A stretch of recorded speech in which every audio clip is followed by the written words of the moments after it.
guys, what's up? Welcome back to the Fumble Live. I'm Devin Howard. You can find me on Instagram as @DevinHoward. Jackie? What's up, everybody? It's Jackie Ray. You can find me everywhere at JRay the Fanatic. And I'm Britt Johnson. You can follow me on social media at @IamBrittJohnson. Hey, it's Britt Chris. You can find me everywhere at CK2K. All right, you guys. So how's everyone doing today? Y'all feeling good? Feeling well rested? We all sound tired in our intro. It's a good day, you guys. Everybody shout out. It is Jackie Robinson Day. This is the first day into the MLBs.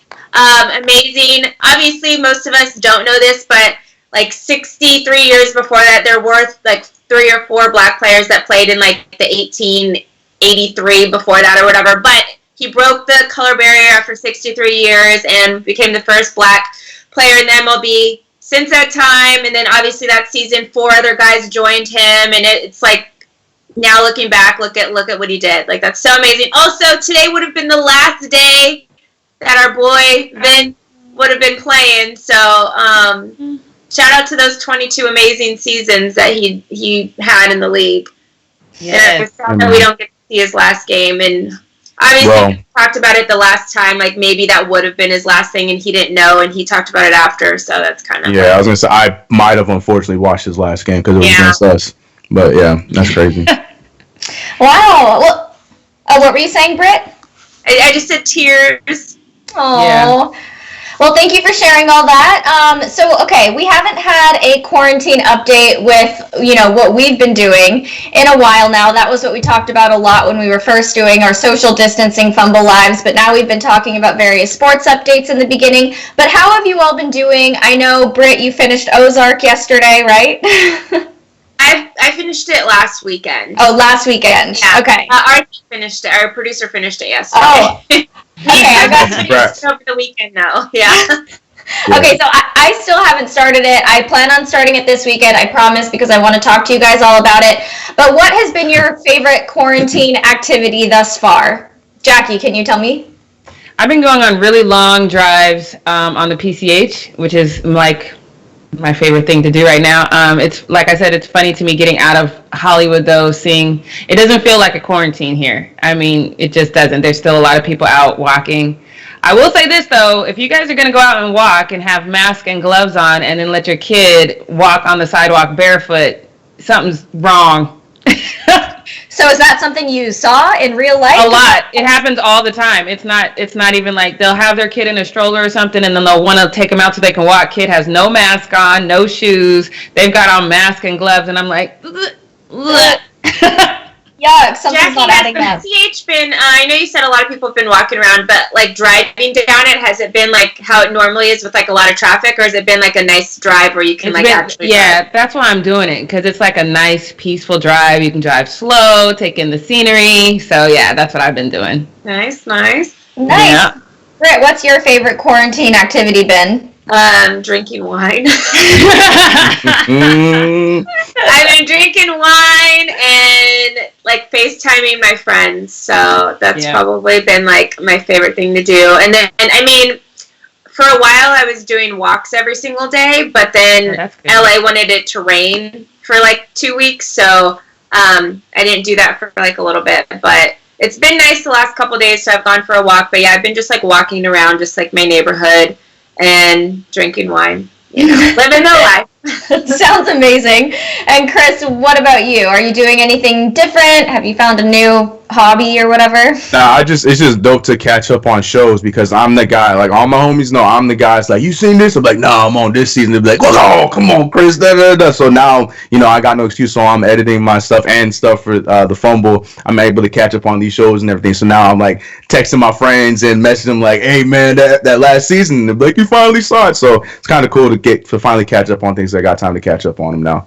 You know what I was like gonna say, you guys? It's so weird because right now we're able to like catch up on shows and whatever, but because of everything happening right now and everyone being in like isolation, all the production stuff is like on standstill too. So all the shows we're going to be looking forward to seeing are probably not going to come out when we think they're going to come out. We're going to have like a block of time where there's like no movies coming out, no new TV shows. It's going to be super crazy. Yeah, when we were talking about Ozark, me and my boys were saying the exact same thing yesterday. We're like, yo, it's going to be so exciting to see season 4 back in 2022 because we ain't getting there anytime soon. I mean, like we waited for Insecure for 2 years, I guess. Right. So that's going to be wait the again. next Did you see that first episode? Yeah, 30 minutes. I was like, thank you. I was just mad. Episode. Right. Got comfortable with my wine and was like, okay, let's get into the nitty gritty. And then the credits. You blinked. And I was like, what is this? Yes, I was so salty. I thought that little wind down part came on at the end. I was like, we ain't done yet. You better go back and play some more of the show. Okay, so this is another show that I need to add to my list. I realized, okay, so what I've been watching is reruns of Sex and the City and The Office. So you're staying comfortable. I'm staying comfortable. You got to get out and watch these shows. Cause I had the same problem too. Like I was like, I can start this, but I mean, The Office is so great, Community's great. I want to watch these shows again. No, you got to step on. You got to watch Ozark and these shows that we're telling you about, Devin. Well, I am watching Little Fires Everywhere, but it comes out, every week. So I'm watching it as they come out. I'm going to watch one episode tonight. But that is a new show I'm starting. I think I get overwhelmed if I have too many new shows to be watching at the same time. So I'll get on Ozark. I promise you guys that, and then Insecure next. But this looks like it's going to be the new normal for a very long time. I'm going to jump into our first story, which is all about quarantining, social distancing, how it's affecting sports. So California Governor Gavin Newsom said yesterday that it is unlikely sports will resume this summer with fans in attendance. He said, quote, "The prospect of mass gatherings is negligible at best until we get to herd immunity and get to a vaccine." So there are multiple vaccines in the process of being made and tested, but the likelihood of one being approved and widely distributed soon is not very high. It could be at least a year until we have that available to us. Herd immunity is also pretty unreliable because I guess there have been people who have tested positive for coronavirus twice. So that is not going to be a reliable way to stop the spread. It's really, really crazy. So most leagues are exploring potential options as to how they can continue their seasons. Many of those options include no fans in attendance, and I think we did anticipate this happening. I don't know that I was seeing it happen for a whole year, like until a vaccine is available. But my question for you all is, do you think sports will go their entire seasons, even for the seasons that don't start for a while, without fans in attendance? Britt, can you start off? Let's hope not, but I literally have no idea at this point. Actually, in Britt's takes, I'll be going into, delving in a little deeper into this, so I kind of will let Chris and Jackie talk a little bit more during this segment. Okay, perfect. So, Chris, I'm going to ask you the same question then. Do you think that seasons will go there, seasons. Do you think sports will go their entire seasons without fans in attendance? Honestly, I have no problem with that if that is the case. I think it really comes down to the production of tests, because I don't think we can really have sports until we have enough tests for not just the sports, but for the actual population that, are actually going through health issues and stuff like that, dealing with the coronavirus. So I feel like that's the biggest thing. As far as not having fans, it sucks, but I'd much rather at least be able to watch it at home on TV and then actually being able to go to the games, because at least then get something. But I think when with the more tests being produced, I think that there's a chance we'll get sports back. Yeah. Well, could you guys see social distancing happening with fans in attendance? So keeping them 10 feet apart, letting only a small group of people in at a time? Jackie, what do you think? So that's one of the things that I've been thinking about, because I've been reading that fans in general are scared. Should we go back even after the virus passes? Right. Should we be in these big crowds where there's, thousands and thousands of people? But then on the revenue side of it, even if you're saying, okay, we're going to put maybe 2 or 3 seats in between fans, that's 2 or 3 seats you're not getting money for. So it becomes one of those things of these catch-22s of where do we draw the line between keeping the fans safe, keeping the revenue coming in, and then, the whole vaccine. I anticipate a huge disconnect on that vaccine. I'm African American. I know Tuskegee. I'm not taking the vaccine. So it's going to be this huge, it's going to be this huge thing about, you know, the government trying to push the vaccine. There's going to be these huge numbers of people who don't want to take the vaccine. If there's a large number of the population that's not taking the vaccine, do you let unvaccinated people in? It's just going to be this whole conundrum of things that I think is going to be difficult to navigate around. So I actually don't have an answer on that one. I think it's going to be interesting to watch that one unfold, though. I think sorry. Oh, no, I was going to kind of segue into something else. So, Britt, what were you thinking? Actually, my church was trying to do that at the beginning, where they were only, because I go to like a mega church. I go to West Angeles, and thousands of people go to that church, and it's huge church. So they were doing, when it kind of first started, like, oh, no more than 50 or 100 people. When it was like at that stage, they were literally just letting like 50 people in the church, and they had to sit like 6 seats apart or whatever. So that's something that they were kind of doing at the beginning, but then obviously it wasn't helping at that time, so they just closed church now, and they're just kind of showing like reruns of like old services or whatever. Like we watched for Easter, we watched last year's Easter service or whatever. But I think it's like, I don't know, it's going to be interesting. I actually watched or looked at a study they did, or a survey they did on, I don't remember if it was ESPN or Fox Sports yesterday, and they had asked that exact question, like, if they do let fans come back, will fans come back? So there was like, the top answer was absolutely, I'll be the first one there. The next answer was just like, oh, I'll think about it. The third answer was like, and the third answer was like, hell no, I'm like not coming back until there's a vaccine. Literally, the first and the third answer were like dead tied. It was like 36% and 35% of people said that they were, or 46 and 45% of people said that they like were either, yes, I'm going to be the first person in the stands, or hell no, I'm not going until there's a vaccine. So it's like really weird, because it's kind of like a toss-up with fans. Like some of them are like totally down to just go on the first game, and then some of them are like, hell no, I'm not going at all. So right. Yeah, it seems like it's a pretty even split between people. Really quickly, I want to call out 2 super chats that we got. We have Rexy, who gave us $1.99, and Noodable Face GG, who gave us $5. He says he just wants to wish everyone and their families safety in this pandemic. Stay safe, Fumble. Love you guys. That's so nice of you. Thank you so much for doing that. Thank you. Yay. So for me personally, just before I jump into our next story, I think that I would be willing to go to a game if there was going to be 5 seats of separation, or, you know, whatever would equate to 6 to 8 feet of distance between me and the other person. I personally would probably wear a mask, and I think I'd be more inclined to go if they required everybody to wear a mask and gloves and all of that. So I could see something like that happening way further down the line. But I think that's weird though, cause not to catch. That's weird, because one of the reasons you go to a game as a fan is so you can high five, you can interact, you can talk stuff with that person next to you. If that person in front of you is a fan of the opposite team, you want to talk trash to them. So for that person to be like 5 seats away and be like, "Hey, your team," that's just weird. You know what I mean? Yeah. Interaction is what makes it important. Yeah, you might as well stay home if they're going to be that far away. It's going to be weird. It's going to be really weird. I'm going to be there.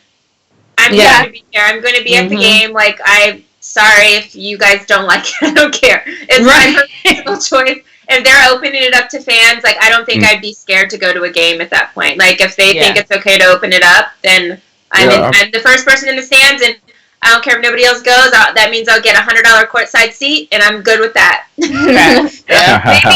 even a $50 courtside seat. Right. I'm just thinking about ways that this could, that we could let people back into the arenas. The experience is obviously going to be different, but our reality is different now with this pandemic. So I'm just trying to envision ways that I personally would feel comfortable, and maybe other people would feel comfortable going there, because I think some fans is likely better than no fans at all. But on that note, let's jump into our next topic about one Cowboys athlete who did not obey social distancing laws or rules. So Dak Prescott thinks that the misinformation surrounding his party over the weekend is extremely frustrating. He says it wasn't a party at all. He didn't apologize for it. He wanted to set the record straight. So TMZ reported that he had 30 people over, and that was all in spite of, or despite of, the order from the Texas government to stay home except for essential activities and to minimize in-person contact with people who are not in the same household. So Dak put out a statement saying, quote, "It is very frustrating and disappointing when people provide completely inaccurate information from anonymous sources. To set the record straight, I know we all need to do our best to socially distance. I am continuing to adjust to what that requires, but I was with fewer than 10 people for a home dinner, not a party on Friday night." He also went on to say that he is sensitive to the challenges that we're facing as a society right now and continued saying, quote, "I will continue to make sure to do my part by following the guidelines until we are approved to start returning to normal activities." So here's my thought. I don't think there's any confusion as to what's considered okay in this climate right now. I think that it's a little interesting that he even is trying to say that he didn't realize that you couldn't have less than 10 people over. I think the whole idea and what we've been hearing in the news and online is to stay within the people that are in your household. So I guess I want to know from you guys, and Britt, I'm going to start with you on this one. Do we really believe that Dak thought he was fine to have a dinner party even if it was fewer than 10 people, or do you think that he just wanted to have this gathering and thought he could get away with it because it wasn't too big?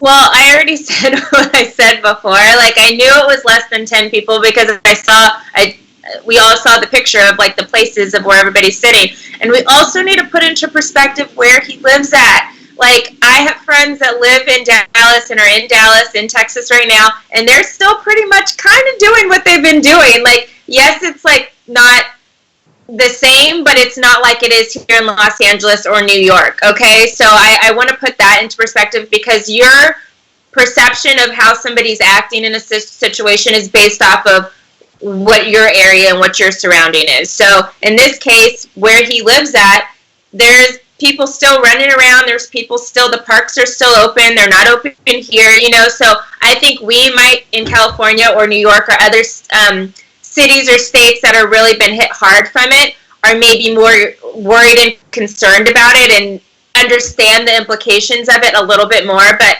when you live in a smaller town or whatever, like on the outskirts of Dallas, and it's not really like that big of a deal out there, that's why the cops did come, and they were just like, oh, they're not doing anything, whatever, it's fine, you know, like, and really the cops probably came because it was like loud music or something. Like, nobody probably was like, oh my gosh, there's like a huge party and they're all going to give everybody the coronavirus, because they're in Texas, they don't really care out there, like, right. It's not that big of a deal out there, unfortunately, like, but they haven't had that many, like, cases out there and deaths out there, so it's just not that huge of a impact as if it would be if one of the players in LA had a party, like in Marina Del Rey or something, you know, like, it's just different, and I think we need to take that into account, that he's just going based off of where he lives and how things are where he is. Like, his governors and his, you know, mayors and stuff aren't saying the same thing that ours are, so right. I think we need to take that into account. That's a good point, but do you think that he should have apologized? And, yeah, tell me your thoughts on that, Jackie. So I'm at a totally different place with this whole social distancing thing. So my take on it is different. I'm going to give Dak a hard time because he's a cowboy, but at the end of the day, I think he's right. I don't have 30 friends, so even if I wanted to have a get together, I couldn't have 30 people over. But I don't like people that much. But I have my circle of 4, and I'm at the point now, and I've been saying this. I don't know how long we can keep this up. And if my 4 friends were comfortable coming over here and having dinner with me, absolutely I would have them over. And if I was some big time celebrity and my best friend took a picture of us and we was all in the background, I wouldn't apologize for that. These are the people who make my life better. These are the people who give me comfort when I'm sad. They help me talk things out when I'm stressed. And whether we're on social distancing or not, we still need those outlets. So I'm not mad at Dak if he had 6 people over. The place settings looked amazing. I'm sure they had a great dinner, and I'm sure they had an opportunity to vent. So I don't know. I get it. He has to apologize because he is the face of the organization. He has to do it. But Jackie Ray wouldn't do it. What do you think? Yeah, I feel like you have something to say, Chris. No, no disagreements with what you guys said, because you're right. I don't think he should have had to apologize. But what you drinking out there, Jackie? But the It is last part. tea. Look, it's not whiskey. It's tea. Hennessy? Lord have mercy. Hennessy is what you said? You give your mom all that crap about being J.R. Smith, and you over here drinking Hennessy, and I was like, Look, y'all know I love me some J.R. Smith. Not even noon, girl. It's noon somewhere, even if it was whiskey. It's noon somewhere. Chris, were you done with your thought there? I was pretty much. No, I agree with what they said, and what Jackie said at the very end was exactly what I was gonna just chime in. Like, if it were me, look, all my friends, they know, like, you ain't coming over, you ain't going near my freeway, don't come over here. I get it for everyone else, but I don't play around, even if we were in an area like that. Nah, if I'm hearing that this thing airborne now and these kind of things, I'm the kind of guy that I'm outside ready to go. So I mean, I'm inside ready to keep everybody outside. Like when people delivering something, like have like an air horn, like drop it on the sidewalk, I'll go get it myself. Like no, I'm not doing it. But yeah, but at the same time, in that same breath, no, I don't feel like Dak didn't need to apologize. And the pictures, as though even though there were people there, like Britt said that day when we talked about it, it didn't look like there was more than 10 people in the first place. So they did it the way they want to do it, and that's where they're at. I don't care. Yeah. Ain't gonna be me though. I mean, if they're probably in a situation where it's like, okay, like I've been sitting at home by myself, you've been sitting at home by yourself, you've been sitting at home by yourself. Let's all sit at home together, not by ourselves, Right. And they've if everyone's kind of been like quarantining anyway, like right, exactly. I think that's their thought process of it. Like, oh well, let's just do it together. We're all lonely at home. Like, let's just get together and like as long as we promised we weren't out like hanging out and doing all this stuff and riding bikes down the street, like what's wrong with us coming together? Because clearly like we've all been in the house equally at the same time by ourselves. Mm-hmm. I think that's their thought process with it. Yeah, I agree with him. I'm sure that is what they're thinking. Let's jump into our next update, all about Kevin Durant. So a new book by an ex-Warriors beat reporter, Ethan Strauss, details a tense interaction that he had with KD back in early 2019. So KD was apparently extremely irritated by the narratives that the media was spinning. He says that they were almost entirely or largely responsible for his exit from the team. So Ethan wrote, quote, he expressed that this is a constant theme in the Bay. All of us local guys just wanted to kiss Steph's ass at his expense. This was KD's consistent lament. He would frequently squabble in direct message conversations with the Warriors fans on Twitter, frequently accusing them of favoring Steph at his expense. Now, this is nothing new. We've heard about this. We've seen it happen. So I guess I want to know, did KD make too much of a big deal out of what the media was saying about, him, about Steph? And do you think that this was enough to like get him to leave? Jackie, can you start? I mean, doesn't he always make a big deal out of nothing? Is there ever a time where he hasn't made a big deal? I'm confused. Yeah, no, I think KD is a special individual. He needs an enormous amount of attention. I would be very interested into hearing what like his coaches say about him as far as how he accepts constructive criticism. Honestly. And how that goes over, because he does not take, Steph is the man in the Bay. You went to Steph's house. I don't know how you thought that was going to change, you know what I mean? Especially, Steph is likable.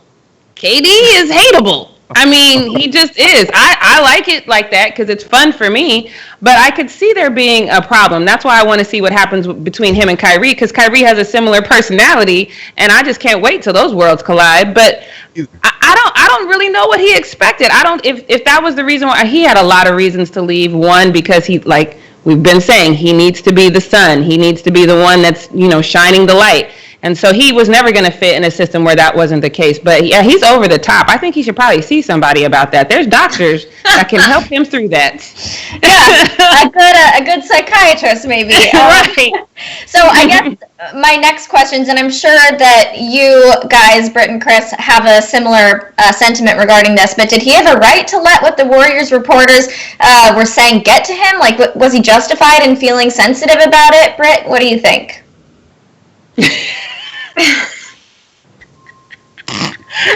I don't even know how to start this. I mean, I guess that those are your feelings, so feel the way you feel, but, like, he's the number one guy that, like, always comes back at everybody else, too, so, like, I think that, like, he's just to feel the way he feels because of what other people said, but he's also just to say what he wants to say back to them. So, and expect it, because that is Kevin Durant, whether he's telling you on his actual account or his burner account, he's going to let you know something. So, The opinions out there. I think if you say something about somebody, you should be willing to take it back. So that's all I got to say.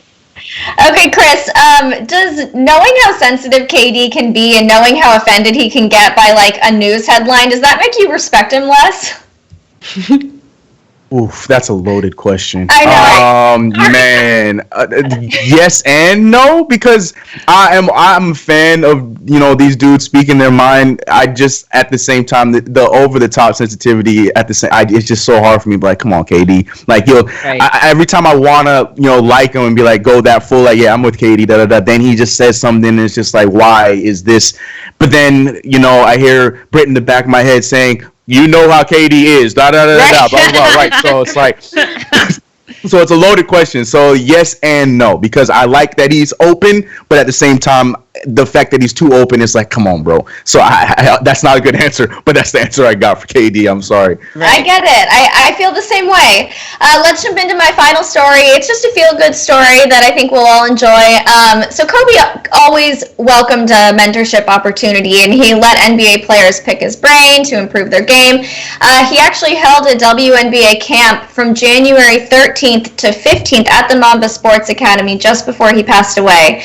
He wanted to treat the WNBA players with the same respect as NBA players. He hired female strength trainers, on-court trainers, videographers, photographers, gave each of them a backpack full of Mamba Sports Academy gear, and those who attended the camp learned so much from him. And there are quotes about all the different things that they learned from him and how they were able to improve their game. And it's just honestly a really incredible story. It just goes to show how much Kobe loved his role as a mentor and teacher. And no specific questions for you guys, but I just wanted to share that. It's, you know, a nice thing that he was able to do at the end of his life. Yeah, it's beautiful. Yeah. I think it's really sweet, because it's always, like, one of my favorite things to say is, like, true leaders create other leaders. They don't create more followers. And that's kind of like the relationship that we all knew with, like, Michael Jordan and Kobe, because even in his, at his memorial, Michael Jordan was literally talking about, like, Kobe would call me at 3 o'clock in the morning. He always had questions and questions. Yeah. And, like, at the beginning, obviously, like, Michael Jordan was like, I was annoyed with him. But, like, Kobe wanted to learn so much and, like, just dissect everything about the game and all of that kind of stuff, that, like, it's great to see that, like, once he got all that information, he's like, I need to share this with people. Like, whether you want to know it or not, I'm going to have all these things that I'm going to tell you, like, about this, and this. And I think that's, like, really sweet to see, like, the student become the teacher, you know. I think it's a really cool moment to see. Yeah, I agree with you. All right, Chris, handing it to you. Time for post up. It's your boy Chris. It's getting into the tradition where I stretch when I say post up now, because I hold it for so long. But anyways, quarantine edition. We got a quick one today, and starting off, we got some baseball from our baseball people in the chat. We had a kid named Ryan List. He's a high school baseball player, and he was, you know, I guess ever since the quarantine and stuff, he's been working out in his driveway, swinging the bat. But little did he know, he had a pretty famous neighbor. It was Pirates outfielder Jose Tabata, and he was actually paying attention to him out there working out each day, and he actually told him the day he finally went out and started coaching with him, saying that, I really like your swing, I want to work with you. And ever since that day, you've seen this video, they made it a thing where every day he'll come out, they'll, you know, get their work in, and then they'll call it a night. So that's a big move. We were talking about, you know, Kobe, not to say it in the same breath, but I'm a fan of when, you know, athletes or, you know, stars and stuff like that, you know, they don't act like they're so much bigger than you that, you know, that they can't, you know, help or lend any, you know, experience to somebody else who's trying to do the same thing. And I love that. I'm a huge fan of that. I think that's really dope. I mean, like we've been talking about, there's not much else that he probably can be doing, and it is right across the street. They're practicing their social distancing, you know, putting it on the tee, letting him do his thing, give him his advice. Like, I love it. I'm a huge fan of that. So, you know, baseball fan or not, I love that a dude has no problem, you know, that's pro, that's in it, that's doing it, has no problem sharing the wealth with a high schooler who's hoping to be in the same position. So I love that. I thought that was dope. Really cool moment there. That's pretty expensive free training he's getting. It's right, for free. Right. Cool. I love that. Free. I love that. Everybody saw that and wondered though if the ball was ever going to pop out the net and hit the car that was parked right next to them. I thought that. I definitely thought that. Every time it hit, it sounded like I'm like you're talking about the car. I was talking about the garage. I'm like, this dude is going to burn a hole through that garage when he hits that ball hard enough. Especially if you're getting training from an MLB player. Right. Who knows? But yeah, no, it's crazy. But that's a dope one. I wanted to shout that one out. We also here on the poster we like our trick shots. We haven't had one in a little bit, but we got a trick shot, and it's actually from a fan favorite or a Fumble favorite, Odell Beckham Jr. Browns wide receiver Odell Beckham Jr. I had to make sure that was put out there. But yeah, he's over here taking the role of the quarterback. You know, it's like, Baker, this is how it's done, bro. Imagine I'm the basketball hoop. So he throws the ball and watch the trick shot. Pow! Like that's pretty dope. Like I mean, a lot of people in Twitter were talking about like the pan over was edited, so they probably tried it a few times. Blah blah blah blah blah. So you know me, when it comes to trick shots, I'm a positive dude. When it comes to trick shots, I'm very pessimistic and negative when it comes to because I always believe that there's something going on. So when you guys see this, did you guys think like, yo, that was fired? Like no shenanigans at all, or are you guys with me on this one? I didn't think for a second that there was any editing. I just took it for what it was, and maybe that's because I'm too trusting and gullible, but I thought it seemed real. Yeah. I mean, and not saying that they probably didn't try it 15 times before it happened. Yeah. Okay. Yeah. Well, Okay, fair enough. It's always me. And it's a curse. Like I wish I could just look at it and be like, oh, that's dope. But when I see the pan, and if I see something slightly off, I'm like, edited. He did that over and over again. Don't try to fool me. If they had another cameraman at the other end, it would have been fluid. But since there's only 3 of them, they're practicing social distancing. There had to be a pan. Do you see? Okay. You see what I did there? But you're the editor. Did you notice? Couldn't you tell? There's a little glitch in the middle of the pan. I want to see that. There's a little glitch in the middle of the pan. It's so quick. Come on. Okay, where's the glitch? See, it's real small. Like I said, I could be. Look, I'm very aware. Person. It could be bad Wi-Fi as well, because we saw what happened on Horse. So that's very true.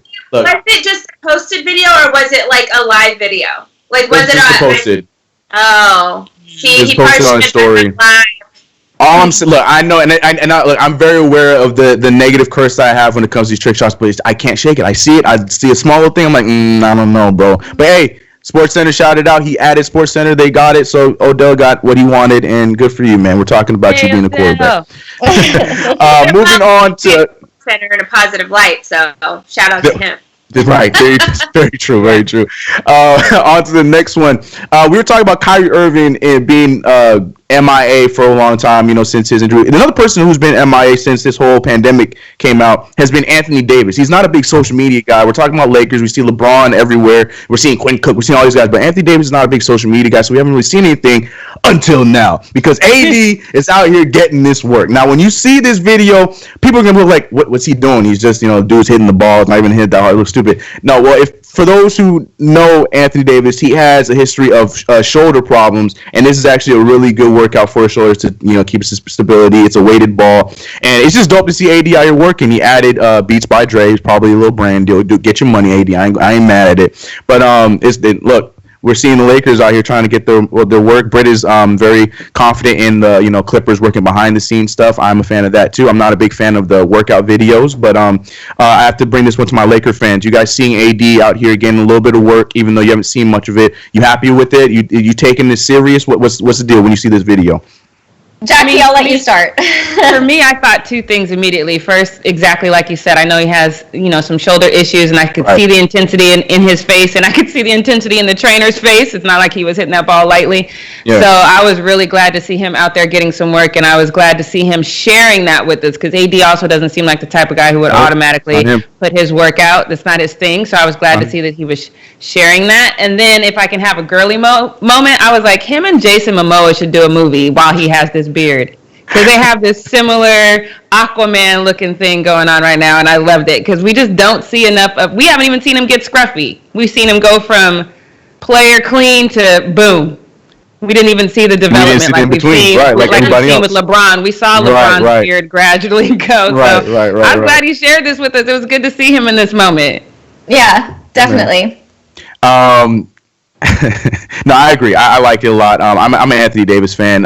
Just again, unfortunately, he's on that team. But yeah, it was good to see get that work in. Team? Like we're not even your mortal enemy or anything. And that's what I'm saying. It's just say that. It's deeper. It's deeper Chris, than that. Who do you Anyways. like more, the Lakers or the Clippers? Oh no, don't answer that. I said, that's 100% Clippers. It's been the Clippers. Okay. It's been the Clippers. Why is it obvious? How is that an automatic thing? Why is it automatically the Clippers? Because I cannot stand the Lakers. I've said this. This is not news. I but can't why?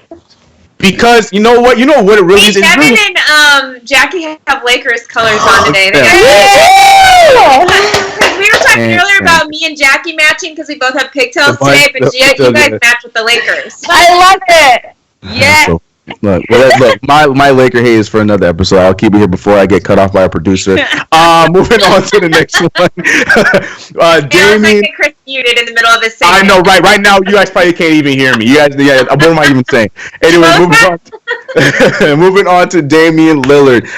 Yesterday or whenever it was, the Blazers had Damian Lillard answer Q&As on the Blazers' actual Twitter account, and he slipped up a little bit because he was getting a little comfortable with these questions, forgetting that there's a thing called tampering that is still very much in effect. Just because they're not playing games, tampering is definitely something out there, because one of the questions from the fan was who would be a player that he once played with that he would like to see come back and play with him again, and Dame put out saying, I'd add LaMarcus. LaMarcus being LaMarcus Aldridge, who drafted by Blazers, played the majority of his career with the Blazers before he went to the Spurs.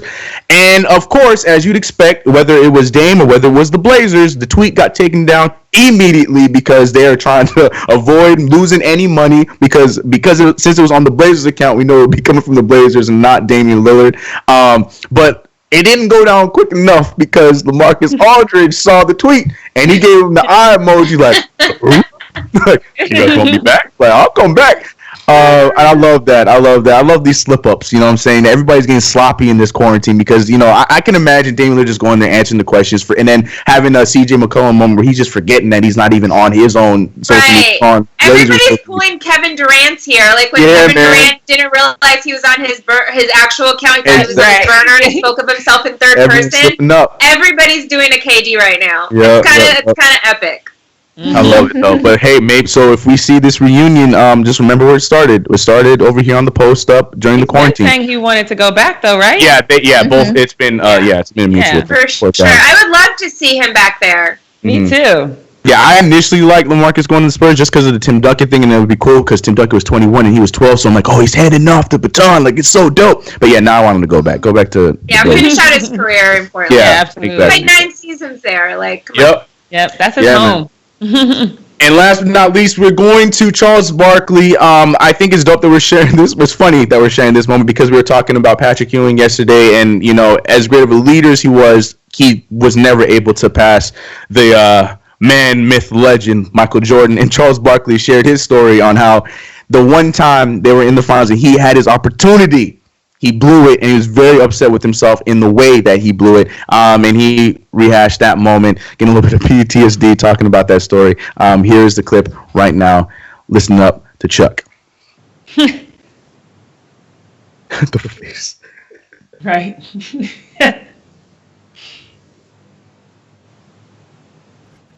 I stayed up for like a day and a half. I just couldn't sleep. And I was so frustrated because there was like 2 plays in that game where I had the ball and Scott and Horace Grant doubled me so hard because we had to lead the whole game. And Paul Westphal called my number twice, and Horace and Scott had made me pass the ball. And I'm still mad to this day that I should have been more aggressive, but it would have been a bad basketball play. But that. So Chuck mentioned, which is true, the Suns were actually winning that game, but I mean, in Bulls fashion, the game is not over until literally the last buzzer, so you never really can celebrate when you're up against the Bulls. But my question is, and it's probably not even I'm not going to get an answer other than no. But do you guys really believe if Chucks did what he said he was going to do by, keeping the ball and making sure that he closed the game himself, that the Suns would have actually taken that series? Or is it just another case of woulda, shoulda, coulda, but MJ still was going to take that game? What do you guys think? Go ahead. So, first of all, if they even won that game, they still would have been down another game. The game was 3-2 at that time, because like we all know, Jordan has never gone to a Game 7. And secondly, I actually told a story on the show about that series. When MJ played after Game 3, he played golf with Charles Barkley and gave Charles Barkley like $20,000 diamond earrings or whatever. And then after that moment, the rest of the series, Charles Barkley backed off Michael Jordan, and Michael Jordan said that's why he did it, because he's like, I gave him a present, and now he ain't going to be on my butt the whole time. So I think that's what is making him like, dang, I shouldn't have let those earrings, because after the fact, Jordan told the story, and then he's like, oh man, that's why you gave me those earrings, so I back off you and whatever. And then it's literally obviously lived with him for the rest of his life, because then he never went on to ever win a championship. So that was the only moment that he had to win. And because Michael Jordan is just slick and was like, let me give him a gift, and then he'll back off me after Game 3, he did just that, and then this is the outcome of it. So I think if he would have won a championship at another point, this wouldn't be so salty in his mouth. And then obviously if Jordan didn't tell the story of I gave him diamond earrings so he would back off of me, then it wouldn't be as bad. But because the story came out and then we see how the series turned out, that's he's gonna till he is in 6 feet under in a grave, he will be thinking about this moment the rest of his life. Yep. But that's it for me over here on Post Up. Over to you, Jackie. All right, so WTF moment is kind of Captain Obvious moment, because we know how things are going with this coronavirus. And then last week, we know the 49ers tight end George Kittle said that he was open with playing without fans. And now Kirk Cousins, he's saying the same thing. And he's saying it would be a big adjustment. He told ESPN, quote, he said, honestly, we practice every day in an empty grass area and pump in fake crowd noise for away games. But more often than not, you're used to it. OTA practices don't have a lot of pomp and circumstances to them. So honestly, to go out and just play the game would kind of be refreshing and a breath of fresh air to just let us know that we don't have all the smoke and fire. We can all just play football. So I get what he's saying. He wouldn't have to really think about the fans maybe being a little overzealous, maybe saying some things they shouldn't. So I get that. But I was reading this morning that playing with fans might not be enough, because Dr. Fauci, he's the longtime director of the National Institute of Allergy and Infectious Disease. He's the main doctor that's coming out of the White House speaking logically to us, and he is saying that the only path to sports returning this summer would mean no fans in attendance, and players would have to stay quarantined for their entire season. So I think, personally, I don't know if that's a big ask, because when he says quarantined, he literally means no family, no friends, no side chicks. Chicks. Oh, cancel this out. Fine. It's over. Men will be okay not playing with their wives, but they gotta have their side chicks there, please. Side chicks ears just perked up like. So I don't know how big that ask is. I'm the competitive side of me, and it could be that I'm just jonesing for sports so bad right now that I'm like, put them in a cave, don't let them even see anybody, but make them play the damn game. Sports. But again, I'm just jonesing right now. So Devin, I'm gonna ask you first. What do you think? Total isolation just so we get our sports back? Is that a good thing or no? I mean, if that's the only way that we can get sports back, I think that's better than nothing, right? I mean, that's what I'm saying, but I'm saying that and I'm not the person who has to isolate. That, you know what I mean? Right. Well, I guess it has to be something that everybody is on board with. You know what I mean? It can't be like we're forcing you into isolation, because as we've been talking about on the live, and especially what you've been saying, Jackie, is that we are social creatures and we depend on human interaction. So that can't be something that's that anyone is forced into. But I think that these athletes would probably be willing to go into isolation for a period of time to get back to the sports that they're missing and that they love to play and that they're getting paid to play. Yeah, Chris, what do you think? Yeah, selfishly, I'm with you, man. Lock them up, man. Like, let's get one building in every city. So when the away team come over, then they go from quarantine to quarantine to quarantine to quarantine. Yes, lock them up, man. I don't know, like, I want sports, but I don't care about the crowd crap. Like, if we got to do the quarantine, I know that's gonna be probably the biggest ask. But man, I don't care. Let's please. I know. I feel that's selfish, but Britt, what do you think? I know. Again, I'll go more into depth during Britt's take, but like I don't know. I'm like for the first time, which I'll explain during Britt's take, is I'm kind of a little bit on the fence of all of this. I'll tell you guys why soon. But Dr. Fauci also had said in that same thing that he was like it would literally not even just be isolated. They'd have to be in a hotel that is very, very close to wherever they're going to be playing at, because obviously it's airborne. They don't even want them being like traveling on a bus to then get somewhere. Like they want them to be within walking distance. So obviously we know if you've ever been to an NFL training camp, usually they stay literally in the dorms or something on a campus, and they can just walk over to like wherever they're playing at. So it would kind of be in a situation like when players are in training camp, and we know at that time too they're not allowed to have their booze or whatever. We famously know that, I don't even remember his name now, but 2 years ago that player that got in trouble having his little side chick there and actually got kicked off the team because of it. So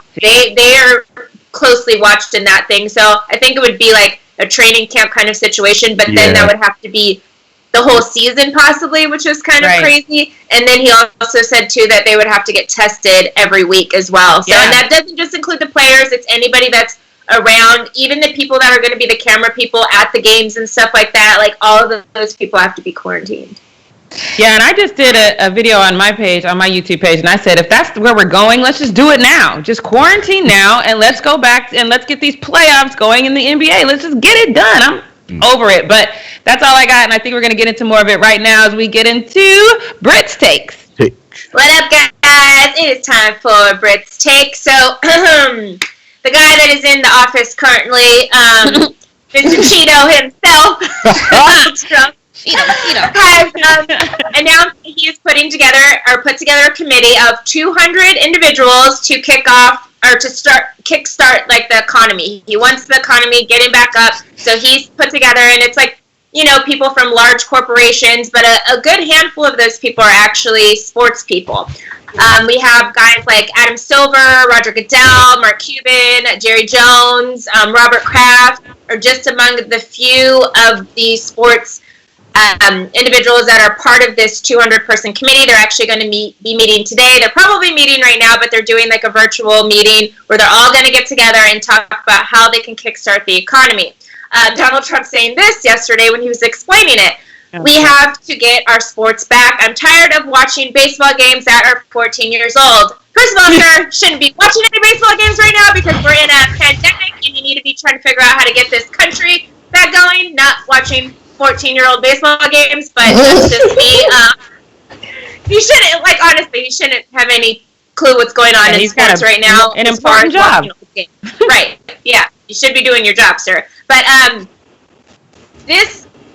brought the question, like, if he's trying to kickstart the economy now and get things going, does this mean we're going to see sports sooner rather than later? Well, as we discussed earlier in the show, Governor Gavin Newsom said that he is actually not going to, like, and he doesn't believe fans are going to be able to be in the stands during these games if it does start, especially not in California. He's been very strict on, like, until we get, like we said earlier, the vaccine or whatever going, like, he's not okay with fans in the stands, so that won't happen in California at the very least. Also, Jackie was just explaining Dr. Fauci and what he spoke about, and, you know, he thinks as well, like, there's not going to be fans in the stands and all these isolation things that the players have to do. So then that brings me to, okay, so now we're no fans, we're all in agreement, like Dr. Fauci, Gavin Newsom, and I'm sure a lot of these owners, Cuban I know would probably for sure say he doesn't want fans in the stands. He's already spoke about that a couple times. So that's done deal. Now we get to the point of the players. I actually spoke with a guy who is a 17-year MLB vet yesterday about this whole situation. He's played in the league for a long time. He's an all-star. He's won a World Series with the Red Sox in 07, so he's like been around the game, plays it, you know, he's in this, you know, and he's been in it for a long time.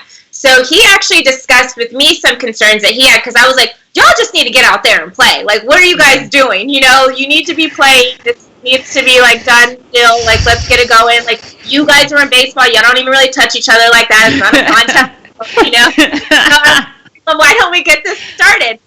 He actually said that he believes that it is inevitable that if we start the seasons back, or when we start the seasons back, if it's anytime soon, he 100% believes across one of the leagues there will be a player who gets sick and actually dies from this. And I was like, okay, in my head, I'm like, you guys, most people that are passing away are older people or have, like, you know, health concerns or previous conditions, whatever the case. And then he actually made me think and take me back to a moment. A lot of these athletes actually aren't that healthy. Yes, they are young. Yes, basketball and maybe soccer players are considered one of the more healthier athletes. But even basketball, it was just 5 or 6 years ago when basketball started testing players before they got into the league to see if they had any preconditioned, like, heart issues or whatever, which is why we famously remember Isaiah Austin had to be like an honorary draft pick because he was taken off of the draft board and he couldn't get drafted because days before the draft they found out he had a heart disease, and so they weren't going to let him play anymore. And a lot of actually bigger, tall guys end up having stuff like that because, like, remember Hank Gathers dying on the court during a game because he had a heart disease or whatever.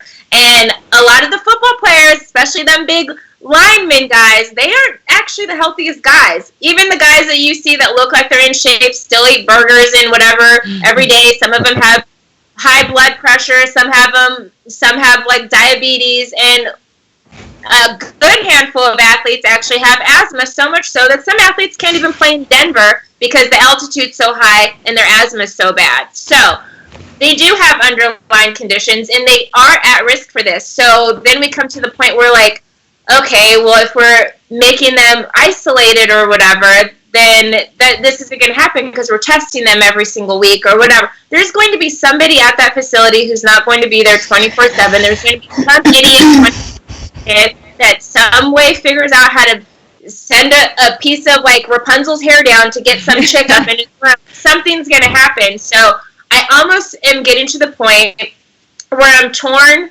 on this, but I also look at everybody that works at the grocery store. Like, there's tons of people that work at grocery stores that have to go to work and have to deal with the coronavirus on a daily basis, and they're getting paid $15 an hour. And these players are getting paid a lot of money. So I think the solution here is if the players decide that they want to play, then they can play or whatever. We do the isolation thing, no fans, whatever, but we leave it up to the players to make that choice. If you don't want to play, that's fine, but you're not getting paid. Because just like everybody else in this world, if we aren't working, and even people that are working, everybody's taking pay cuts left and right, everybody's doing all this stuff, and we're over here, oh, it's so sad that they're not going to pay the NBA players after April 1st. I don't care. I literally don't care. Like, they already have so much money. I don't care because there's a lot of people that have to work at grocery stores. Even the liquor store people gotta go to work because I need my wine.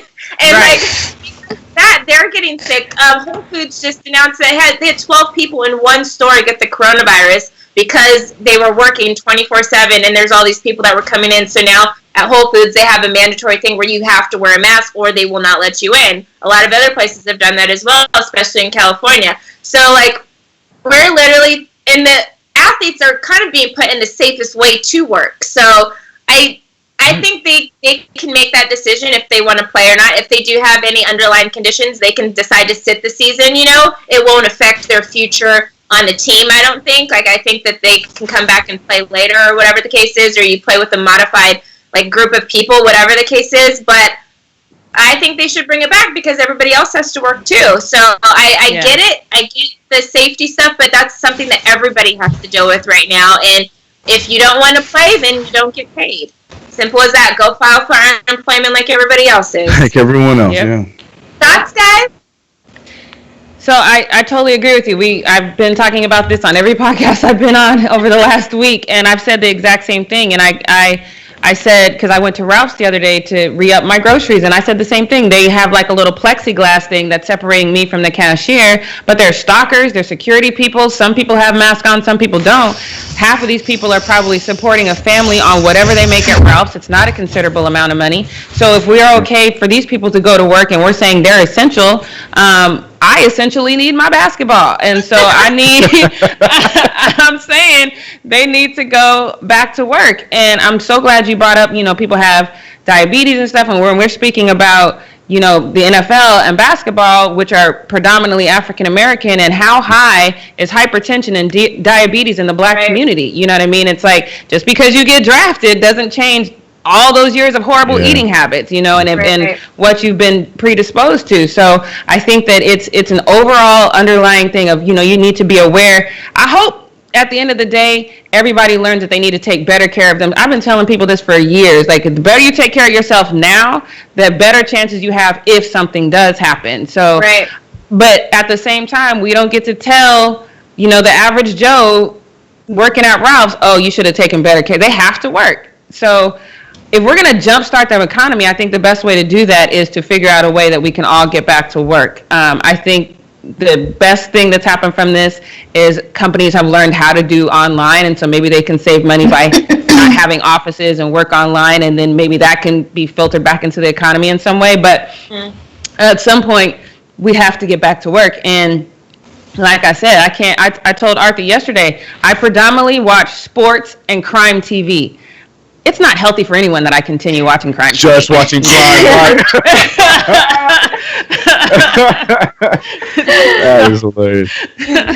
Yeah, I feel like if we're giving athletes the choice to get back to work, get back out there playing, a lot of them, if they're healthy enough and if they don't have a pre-existing condition and they are testing negative, they're going to want to get back to work. Nobody is going to want to forgo their salary. So if that's an option, if that's something that people are willing to do, I say let's go for it. Keep everybody safe and healthy, do it in the right way, and let's get back to having some sports on TV. Yes. Yep, Brett's take you only furthered my stance from 10 minutes ago. Same thing, now knowing all this, and you're right. And especially adding that element to, like Devin and you just said, like taking away salaries to those. I mean, let them choose, if they know that they have these things that's going on and, they choose not to play. And, unfortunately, you will lose your salary because that's just how life works. But, then for those who can and who are able, and, like I said, if we have the testing now, I still firmly believe that should be a very dominant part in us moving on. That's just my opinion on that. But yeah, I mean, leave it up to them. They feel like they're not comfortable to do it, or they have something and they don't play. Everyone else, run it with the quarantine, run it under the system that we were talking about earlier, and give me my damn basketball back so I can continue watching Knicks lose. I'm with it. Let's go. If you don't want to isolate, if you don't want to whatever, then that's your prerogative. But don't cry about not getting a paycheck. Should they get like if they do get tested for all, not just coronavirus, but like you said, all other health issues, if they're found to have a health issue that means they shouldn't play, should they get a reduced salary, or what should happen then, you think? If you're saying that they want to play and you're saying the league saying they can't play, I think the league, I think they sign off saying that they will play or not play, is what I think. So it's like, I think that's and it goes down to injury. That's their prerogative. If they want to play, they play. If they don't feel comfortable playing, they don't have to play. Obviously, the league is going to take all the necessary precautions, still doing the isolation, so really they're playing in the best situation they can play in. Honestly, being isolated and whatever, you're going to be safer in this situation than going to the grocery store every couple of days. So I think they're literally still being put in a good situation where it's like, we're not going to have fans around. You guys are going to be quarantined, whatever. If you're willing to do all this stuff, that's your prerogative if you want to play or not. Is what I think. That'd be crazy. You hear like this person can't play, injury due to diabetes, because he can't play because he's afraid that some of these dudes got coronavirus. Like, that'd be crazy. Like the injury report saying like diabetes and stuff like that. Yeah. Oh my God, that would be the worst if we start seeing that on a. Oh God. Right. That'd be crazy. All right, you guys. Well, that is our show for the day. As usual, we'll be back again at 11 a.m. Pacific Standard Time. Make sure you tune in. Hit that subscribe. tap the bell for those notifications, you guys, and we'll see you tomorrow. Bye. Bye.